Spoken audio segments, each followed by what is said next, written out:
Good morning. Welcome to 49ers in 5, your daily update on everything happening with the team that you need to know. I'm Rob Stats Guerrera. Today is Monday, June 12th, 2023. Here's what's happening with your San Francisco 49ers. 49ers Enterprises will soon complete their takeover as owners of the soccer club Leeds United. If you're wondering, like me, by the way, 49ers Enterprises is not the same as the San Francisco 49ers NFL franchise.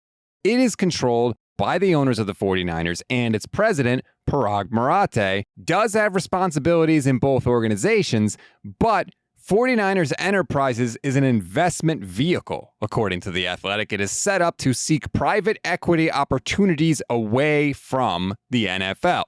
The reason I bring it up here is because the takeover could have an effect on the 49ers football team, the thing you actually care about. Parag Marathe is Leeds' existing vice president, and he's going to become the club chairman, and he will have active responsibility for the overall management of the team. But the day-to-day activities are going to be handled by Leeds CEO Angus Kinnear. So it's not like Parag is going to have to be there every single day. In fact, he'll probably stay in the United States. So where does that leave Marathe and the 49ers? We don't really know right now. We know that Parag usually handles contract negotiations, and he has a big role during the draft. Is he going to be able to do both of those things now that he does have additional soccer responsibilities? I don't know. But if I had to guess, I don't think we hear anything about changes with his role and the 49ers until after the Nick Bosa contract gets done, right? That is the next big to-do item on the 49ers offseason checklist, and it's a big deal. It's going to rewrite the record book for a defensive player, and it's probably going to be very complicated when it comes to structure and timing of payouts and yada, yada, yada, because the Bosas are very tough negotiators, and so is Parag Marathe. I can't imagine the 49ers would want to have a new person negotiating their contracts before that deal gets done, right? That's got to be a tricky situation. Congrats on the job. Now negotiate the biggest contract for a defensive player in the history of pro football.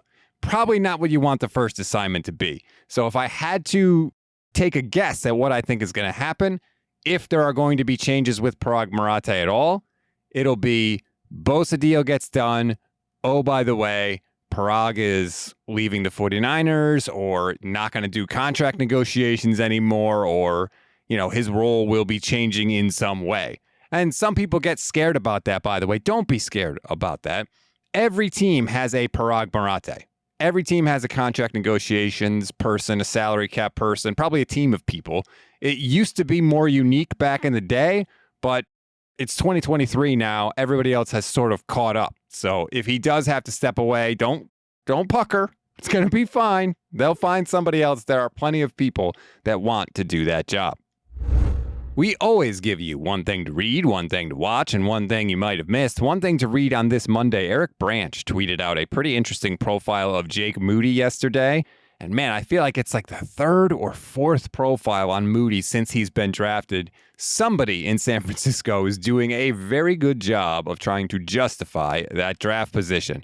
One thing to watch, the Niners are off until training camp begins next month, so I suggest a show called Never Have I Ever on Netflix.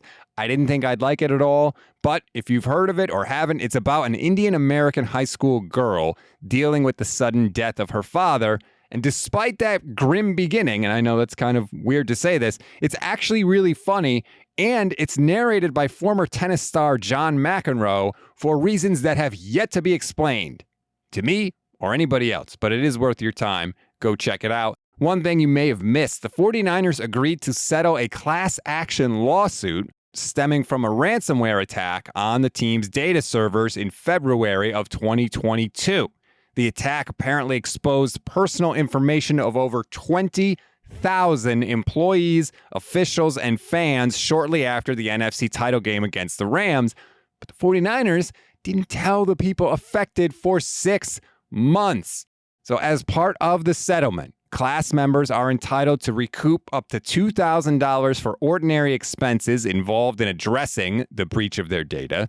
And if you have, quote, documented extraordinary expenses like identity theft, you can get up to $7,500. Everybody can receive 2 years of identity protection services. And oh, by the way, California residents can get $85 in a cash payment. That's a wrap on today's 49ers in 5. Please rate, review, and follow the Gold Standard Podcast Network. Enjoy your Monday, everybody. Be sure to check out our new website, goldstandardniners.com, for more on these stories and everything happening in 49ers land. I am back now after my emergency appendectomy on the mend, so I promise I'll be updating more now that I could actually, sit up straight. Sort of a prerequisite. I'm Rob Stats Guerrera. We'll talk tomorrow.